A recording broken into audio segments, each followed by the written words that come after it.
Welcome everybody. Today I want to discuss a topic that's a little controversial, but I think it needs to be discussed openly. I don't think it's something that we should, be avoiding. And that's racism, xenophobia in 2024 and what it means in terms of immigration, gentrification, all this kind of stuff. First of all, I want to start in my own country where I was born, which is the United States. I currently live in Mexico.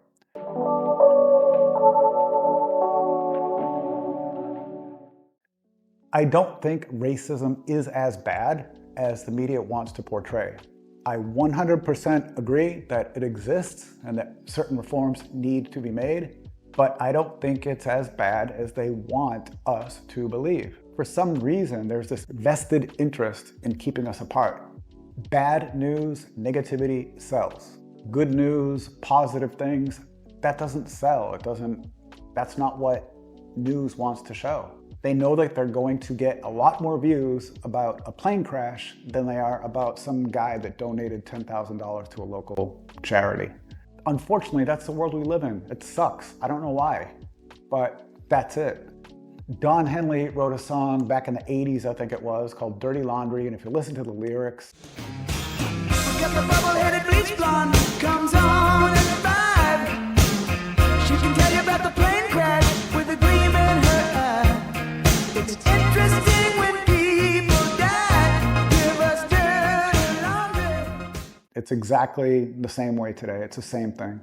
The reality is most people in the entire world are good people. Most people. And so you're always going to have that small percentage that are simply bad people or evil people.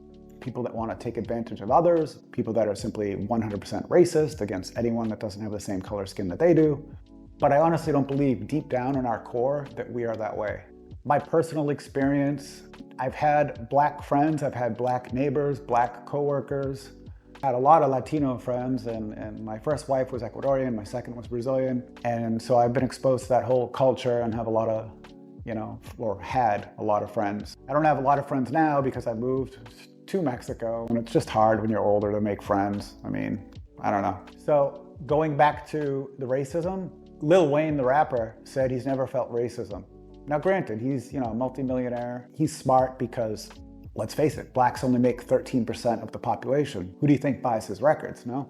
But I'm gonna try to put the clip in, intersperse it or slice it into this video. I don't know if it'll get struck down with copyright. I'll try to put it in. If not, I'll just put a link to the video where he tells his brief little story about how a white police officer, saved his life when all of his black friends were, jumping over. He shot himself or was shot and laying on the floor. And his black friends jumped over him, ignored him, and were trying to either escape or hide the drugs or whatever the case may be. You gotta watch the video, it's real interesting. But he talks about how the police officer, who was white as snow, as he says, was the one that took him to the hospital, put him in his car, drove him to the hospital, and stayed there by his bedside to make sure he was all right. And his name was Bob, I think it is. But anyway, you can check it out in the video.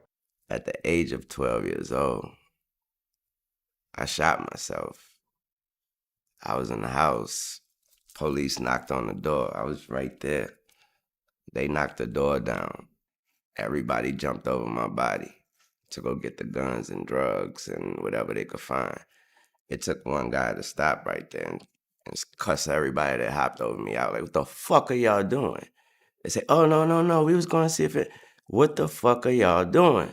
We called the ambulance. A fucking ambulance? Do you not see this kid on the floor with this hole in his chest? Say, you drive. Pick me up. Brought me to the hospital. He didn't drop me off at the ambulance and say, you take him. He brought me to the hospital room and made two and stood there and waited till the doctor said he's gonna make it. He said, don't worry, my name's Uncle Bob. He was white as snow. Them motherfuckers that hopped over me was blacker than me. Was he a cop? Yeah, he was a cop, and my life was saved by a white man. I don't know what racism is. I know a good motherfucker named Uncle Bob, though. When I open my eyes on stage, or when I at a Lil Wayne show, when I come from under the stage, and man, it's the world out there. It's not a certain part, or a certain kind, or a certain culture, a certain whatever people. It's people.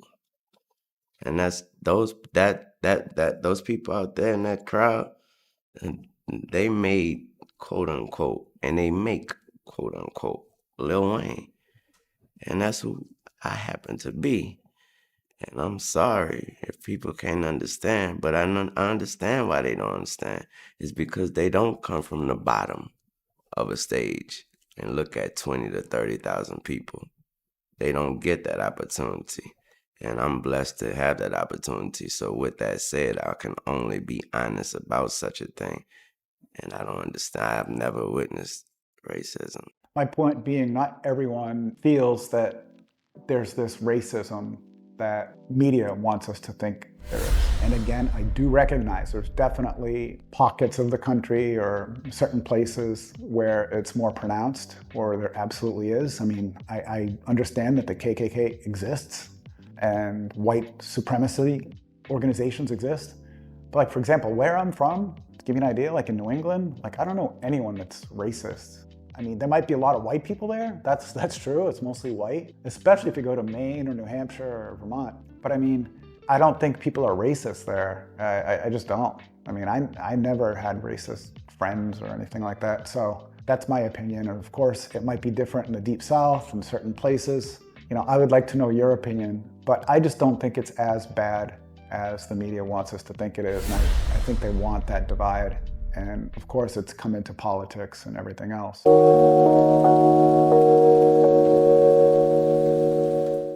Moving on to immigration. This is such a difficult subject to discuss. I'm not going to try to drag it out, but let me just say this. These people are coming to the United States, and most of them that are coming to the United States, and I say most, I know there's always exceptions, most of them are not coming with a lot of skills. You get a lot of single mothers from Honduras, Nicaragua, Colombia, young men with no real life skills except for doing something manual labor. And there's nothing wrong with that, but these countries, these caravans that are trying to come into the US, and in the thousands and thousands, in my opinion, they're not going to be able to contribute to society with those types of numbers. Of course, I recognize that we need labor, okay? Every country needs labor, and every country needs cheap labor. That's just the way the world works. It's economics. Not everybody can make, $200,000 a year. So countries need cheap labor, and I understand that, but the numbers just don't add up. There's too many. And so my opinion is I think we do need immigration control. And I'm not anti-immigrant. I live in Mexico, okay? I don't even live in the US. But I think the US does need immigration control. So if you think I'm far right or far left, you'd be wrong. You don't know me. I would probably be right down the middle, right down Broadway, as Al Michaels would say. I mean, I understand both sides of it. I'm all for legal immigration, and I'm all for asylum immigration, but through the legal process. You can't just let everybody cross the border. That's chaos, and it is chaos. And so I understand Texas's, point and their stance on trying to protect Texas. You can't just let everybody cross the border. That's insane. No country would do that. No country does do that.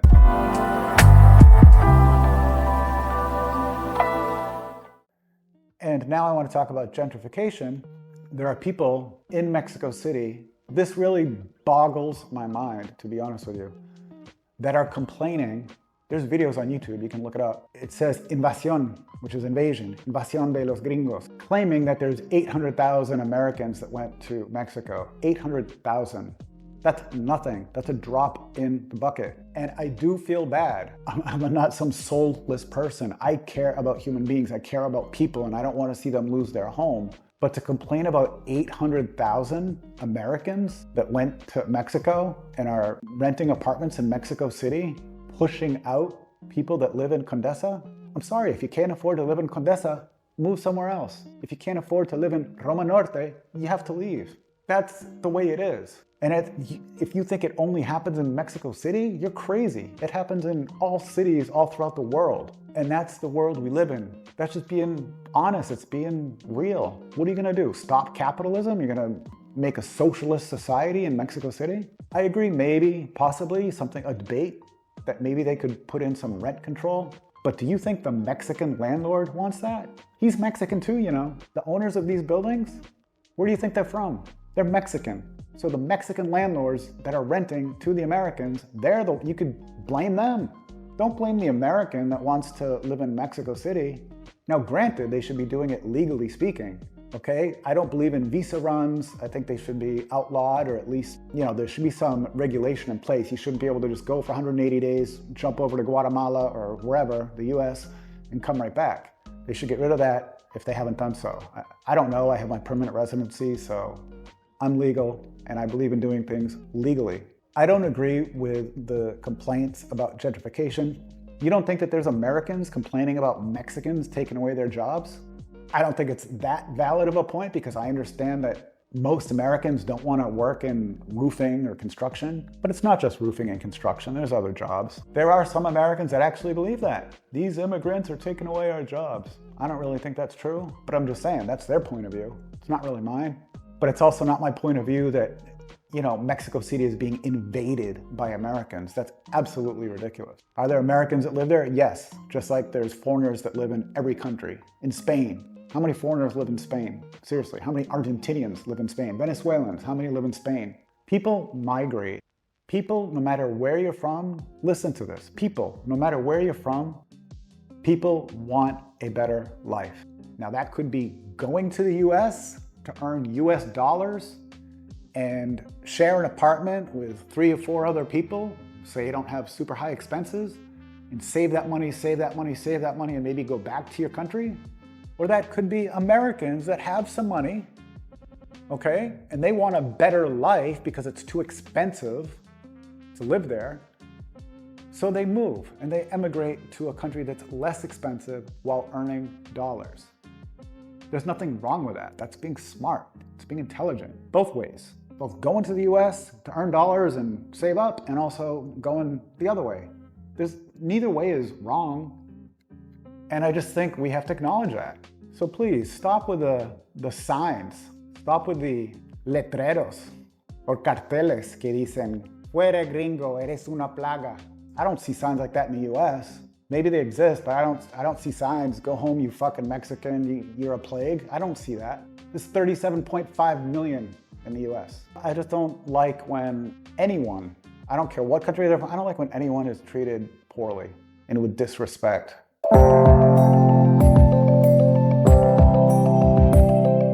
Another thing I want to talk about is language. Okay, the fact that an American moves here and comes here and doesn't speak Spanish, so what? You think all of the Latinos that go to the US speak English? They don't. Naturally, Chicanos, second generation, or pochos, as you want to call them, that have embraced US culture and language, of course, they're going to speak English. And a lot of Americans that come here, they do want to learn Spanish. It takes time. So maybe they come and at first they don't understand the language. It doesn't mean they don't care or they don't care about the culture. It takes time. Give them time. Especially if they want to live here and assimilate, they're going to learn. I learned a long time ago in Ecuador. I still even have a few Ecuador words in my vocabulary, but that's something that I don't agree with, people complaining that Americans don't speak the language. Did you know Portugal can fit inside the United States, the continental United States? Portugal can fit in the United States 114 times, I believe it is. 114 times. So when you go from Portugal, let's say Lisbon, to Madrid, it's like going from New York to Boston, okay? But it's a completely different country with a completely different language. Europe is small with a lot of countries that all speak different languages. And that's the reason why there's a lot of multilingual people. It's not because Americans are stupid, or it's not because Mexicans are stupid, or Canadians. It's based on geography. Canada is huge. So we got Canada at the top, okay? The US, and then Mexico. 3 countries. It's a sandwich. And the US is in the middle. English, huge. Canada to the north is the bread. English, a little exception of the French there near Montreal. And then Mexico to the south. 1 language, Spanish. So yeah, why would we speak Dutch and all these other languages in Europe, and Czech and German, and why? There's no places around here that speak that. Doesn't make sense.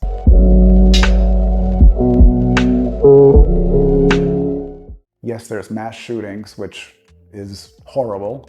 But the only debate that you ever really see, and it's just so ridiculous because it's so repetitive, is this is Mexico and the US, mass shootings versus cartel violence. And you'll see debates that go on like this in the comments. It's just so stupid. Just acknowledge that they both exist. And they're both unfortunate. And statistically speaking, and this is by country, which I don't think people should ever go by. I think people should go by city or area. But for the sake of this video, statistically speaking, the homicide rate in Mexico is much higher than the homicide rate in the United States, period. Now, I think Mérida, where I live, is much safer than a lot of places in the United States. So I think people should compare like the area or city or town that they live in to another place, not the entire country, you know? Vermont, New Hampshire is not the same as East St. Louis or Southside Chicago. It's not. They're two completely different things. But people like to put things in a basket.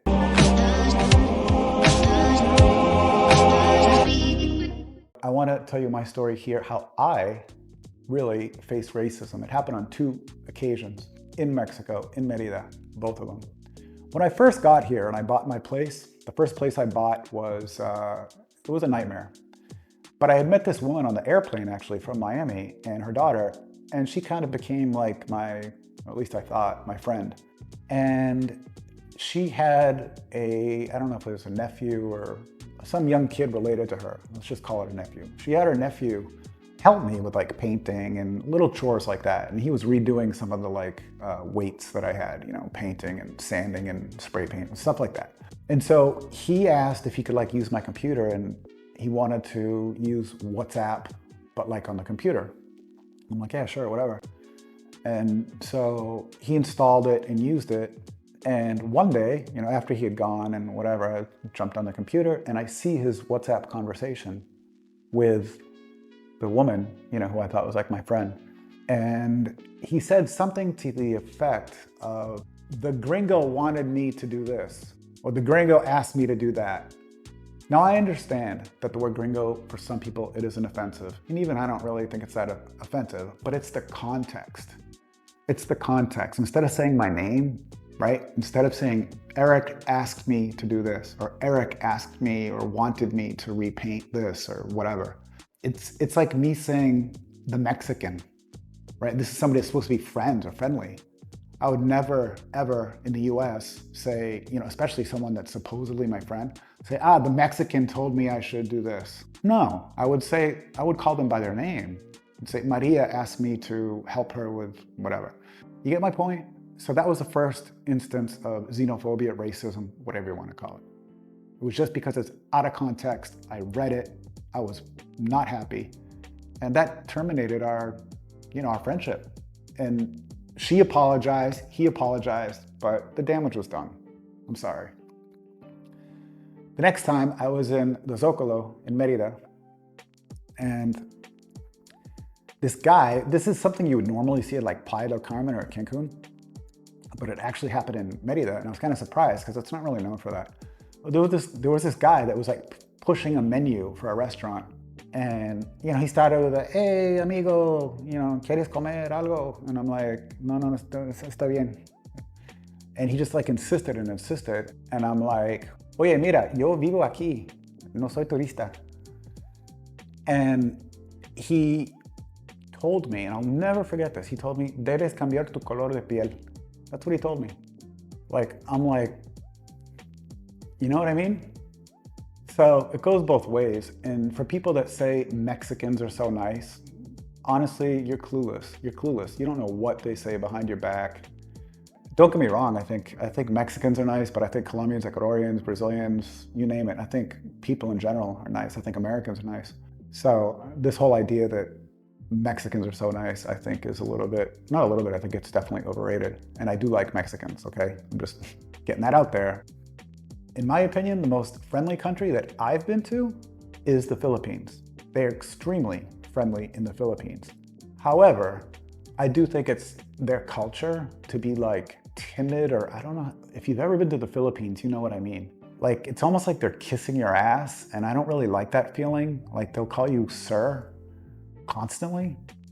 And in fact, at one point I was staying in this hotel in the Philippines, and the girl at the front desk or whatever, they have trouble distinguishing between sir and ma'am. And they would call me sir, ma'am.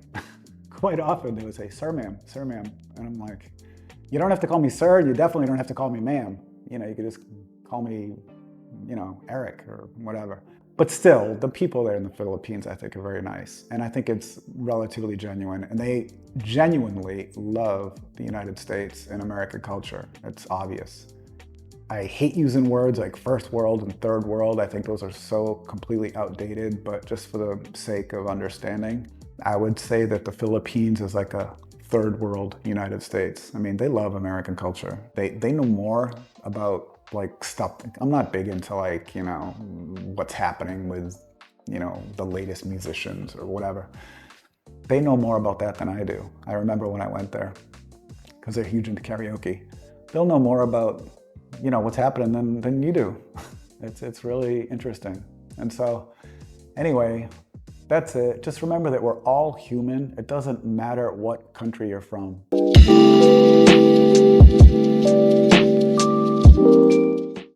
Just so you know, I've never understood national pride. I don't know if it's just me, but I've never understood national pride.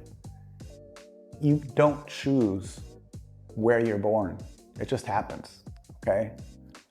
I like that I was born in the United States, and I appreciate what I've learned by growing up in the United States and the memories I've had living there. But I'm not proud. I'm not proud. I think proud is something that you use when either you or a loved one has achieved something. When you or a loved one has achieved something, or a good friend or something like that has achieved something, you know, if your kid, you know, gets all straight A's on his, you know, report card, you could be proud of that, right? If you yourself are able to make some physical transformation, you should be proud of that. If you create some work that gets a piece of art that gets seen and applauded by, you know, thousands of people, you should be proud of that. It's something you created. And so to be proud of just where, let's face it, where sperm, you know, was injected into your mother and you came out, how can you be proud of that? I don't get it. So I'm not proud to be American, and I don't understand national pride in any country. I don't get it. You may like the things that your country has, like the food or the culture or the sports or whatever it may be, but I think pride has to do with something either you achieved or a loved one has achieved. And George Carlin, the late comedian, he did a whole stick on that. I'm sure it's probably available on YouTube, but he never understood national pride, and I don't either.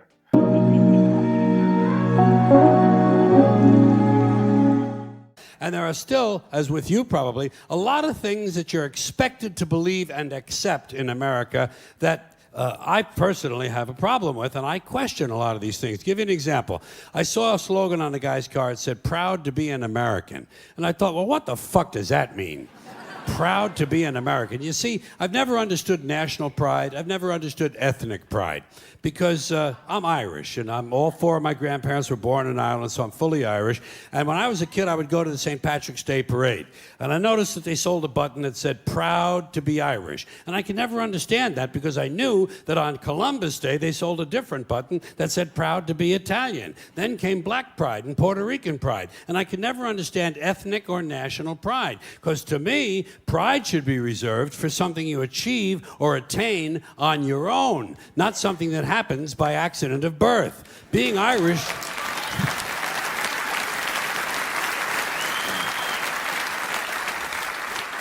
Being Irish isn't a skill.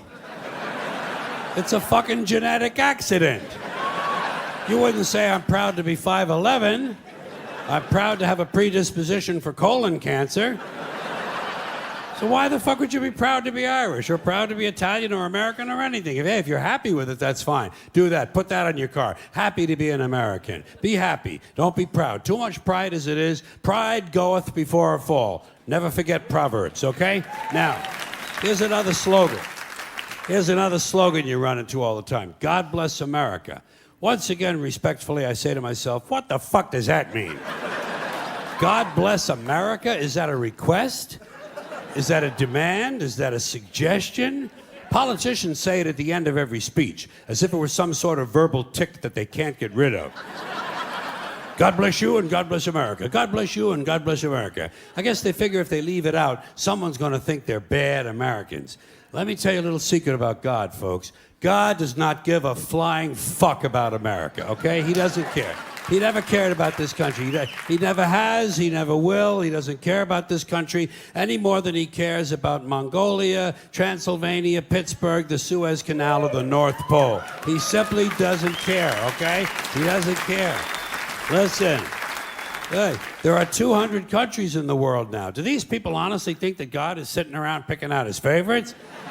Why would he do that? Why would God have a favorite country? And why would it be America out of all the countries? Because we have the most money? Because he likes our national anthem? Maybe it's because he heard we have 18 delicious flavors of classic rice-a-roni. It's delusional thinking. It's delusional thinking, and Americans are not alone with these sort of delusions. Military cemeteries around the world are packed with brainwashed, dead soldiers who were convinced God was on their side.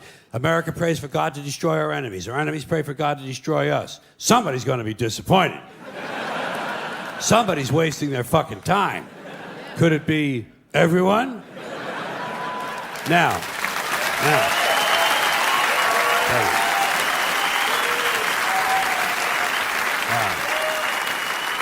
It doesn't mean I'm anti-American whatsoever, or anti-Mexican, or no. I don't understand it. I think you need to replace the word pride with I like being an American, or I like being Mexican. But pride? No thanks. Be good to one another, please. Take care.